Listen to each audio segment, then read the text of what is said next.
Hi, let's go. Alright, let's take a look at our weather forecast today. Today's forecast, a lot of sunshine, blue skies, marine clouds. Just a perfect day to go outside and relax.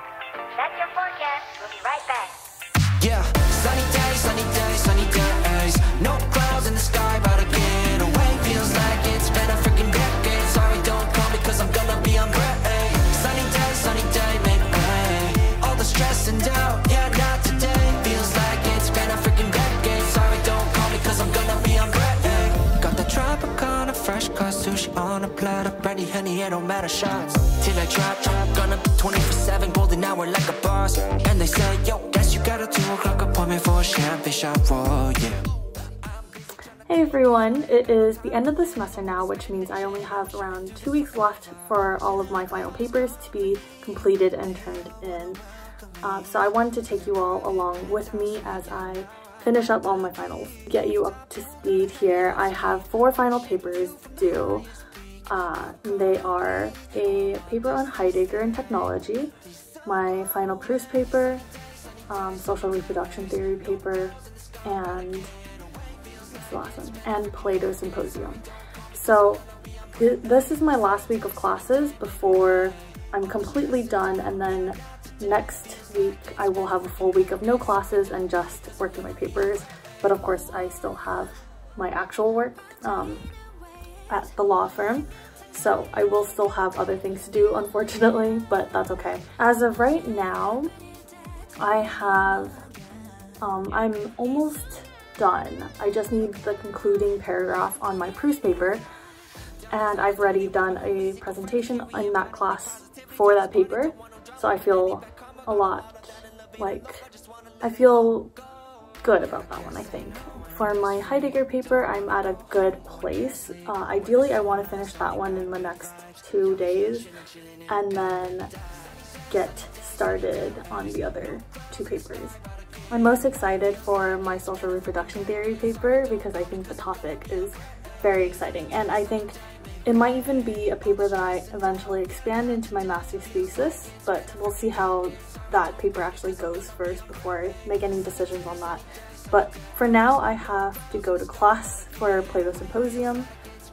It's the last class of the semester for that class. And after that, I will be working on my paper a little bit on campus.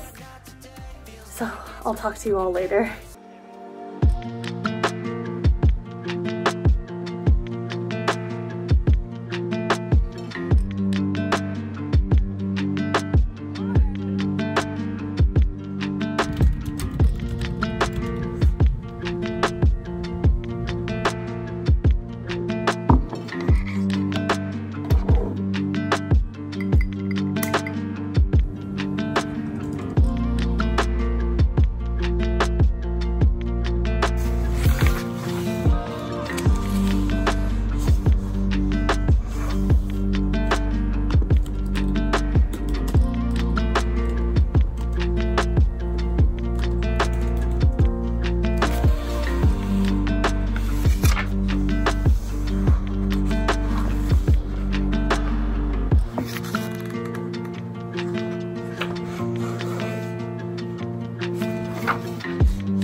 Hi, today is Thursday, May 11th, 2023, which means I have approximately 1 week left until all of my papers are due.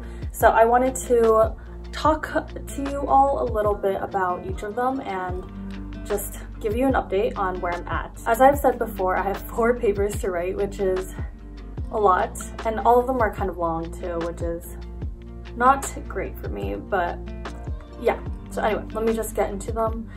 So the first paper that I have to do is for my Proust class. This class was a year long, as I mentioned, and so I already wrote a paper for the first semester, and I'm actually just expanding that same paper for this semester's final. For that paper, I am writing on Proust's experience with sensory confusion. It's kind of difficult to talk about without explaining all of Proust, but the general gist is that I am talking about the way the narrator looks at sensory experiences and the confusion when you mishear something or when you forget what the time is, things like that, and how he looks at those, what I call slippages, as ways to experience a deeper insight or truth about the world, about life, about yourself. I think I'm at 20 pages now, so that one's almost done. It's essentially done. I just need to add on a concluding paragraph and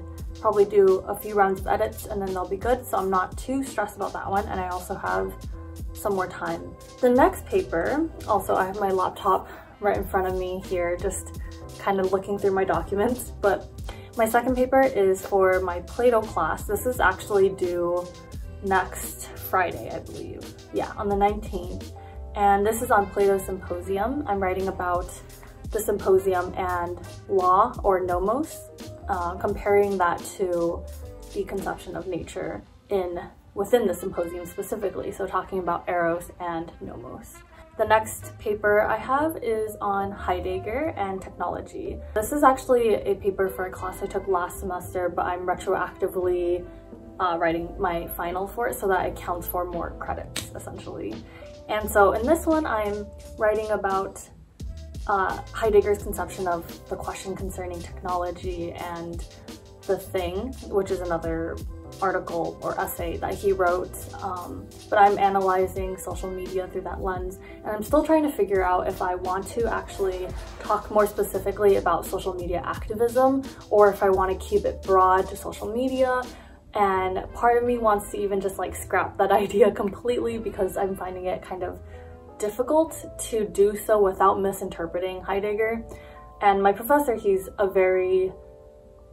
like one of the preeminent Heidegger scholars, and so I really don't want to misstep here and misinterpret, which I think it's really easy to do with Heidegger. I've written about, I want to say 6 pages for this one.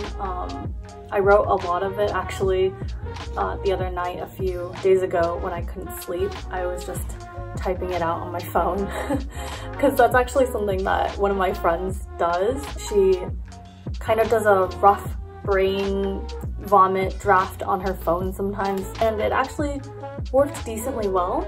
I think it's like helpful sometimes to just unclog your brain and just let it all out, and sometimes writing on the phone makes it easier because, I don't know, it's like it feels less serious, you know, less pressure. So maybe that's something that you could try if you're in need of help with that. The last paper that I'm writing is for my social reproduction theory class. This is the one that I will be primarily focusing on today because this one is due on Monday, which is literally in 5 days. This is one of those papers that I'm finding is coming to me very naturally and very easily because I'm just interested in the topic itself. I have about 4 pages written so far, but I do have my entire outline kind of planned out, and I have a lot of all of the resources that I plan to use too. But I'm really excited about this one because I think it's something that is just really, the whole concept that I'm writing about is really fascinating, and I think it can teach us a lot about potential alternatives. Sorry, I'm being really abstract. Let me explain what my paper topic is actually about. Some of you might have seen this article that kind of went viral regarding the South Korean 4B feminist movement that's happening right now. This article is written and published by The Cut, so I'll link it in the description if you want to go check it out for yourself. But essentially, this collective of women, they are refusing heterosexual relationships and marriage in particular, as well as childbirth. This is clearly a more radical response to South Korean pressures to get married and to give birth, and just generally speaking, East Asian pressures to do all of these things and to abide by society and etc. But recently I found out that this 4B movement actually has migrated over into China as well, and there it's called 6B4T. And so this made me think about the 2019 documentary that came out called Leftover Women in China. This documentary follows the lives of 3 women who are deemed leftover by society, and this is a designation that the state actually implemented as a way of ostracizing women over the age of, I believe, 27 or 28 who are unmarried. And so there's a distinct trajectory and tradition and history of Chinese women, but women more broadly, refusing marriage against the wishes of society and against the desires of capitalism, really, because the way capitalism operates is that it needs social reproduction to happen. That's a really cursory explanation, but maybe I'll talk about it someday in the future, especially if I do my master's thesis on it. I will definitely be talking about it a lot. But I wanted to look at the way in which refusal of marriage, like I said, and refusal of childbirth, but I'm primarily focusing on marriage. The way it has a tradition with Cantonese silk workers, for example, and the sex strike as a thing, like withholding reproduction, has a tradition going back all the way to ancient Greece. And so I wanted to kind of just map this out and look at how this plays out when it comes to social reproduction theory. I'm going to read to you the last part of my paper proposal so that I can better explain what this paper is even actually about that I'm going to be focusing on today. So, okay, this paper seeks to explore the trajectory of Chinese women's refusal of marriage, and in some instances even love, as both an apolitical and political choice. This will be done via a multimedia and multi-genre lens to more fully examine the cross-boundary ways that modern-day refusal operates within Chinese feminism, and more broadly within feminism as a whole. For as Yiga Dong wrote, exploring these women's lives and their actions may help us in imagining a feminist politics in non-Western societies that disrupts the political, economic, and cultural orders all at once. So I definitely don't plan for and write my papers in the same way every single time, but I do want to show you a little bit of how I'm doing it for the social reproduction theory paper today.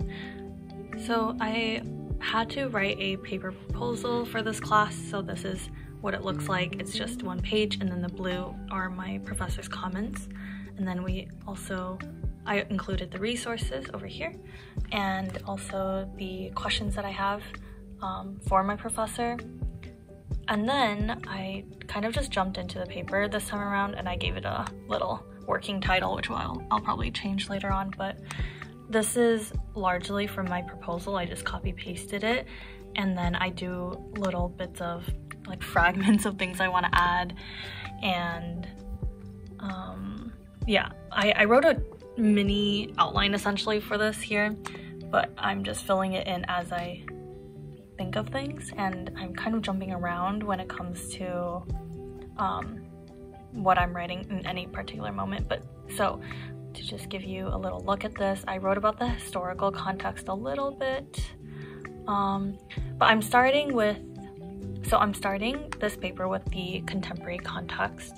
So I'm talking about the documentary Leftover Women, South Korea's 4B movement, China's movement, another article I found in Chinese, and then I'm moving on to the historical tradition of refusing marriage. So I'm looking at a few works here, but particularly looking at this book called The Canton Delta.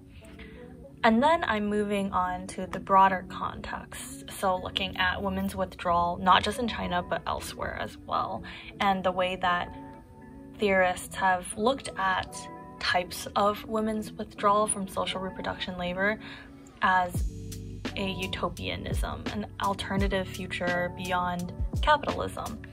So that's my theoretical grounding, and I'm probably gonna interweave it throughout the paper though, more broadly anyway. And then here are like sources and links as I find them and use them, and just other thoughts. And then I'm keeping this comment that my professor left in blue just here, just as a reminder. But yeah, and I know it's like in Calibri right now, but I always like to keep it single spaced and in the default font, just because that's how I'm used to writing papers, and then I like the feeling of just highlighting it all and double spacing it to check my word or page count every so often. So the plan for today then is to crank out a few more pages of this social reproduction paper. I had my last class of the semester today. I actually forgot to mention that, and it was for Proust, which feels really like an end of an era because Proust has been a whole year-long process, and it's also my one of my professors, she's retiring, so that's the last class that she'll ever teach, and I love her, so I'm really sad about that. And I am a little bit sad that I won't be able to see my classmates again in a classroom setting, but that's besides the point. We need to get to work.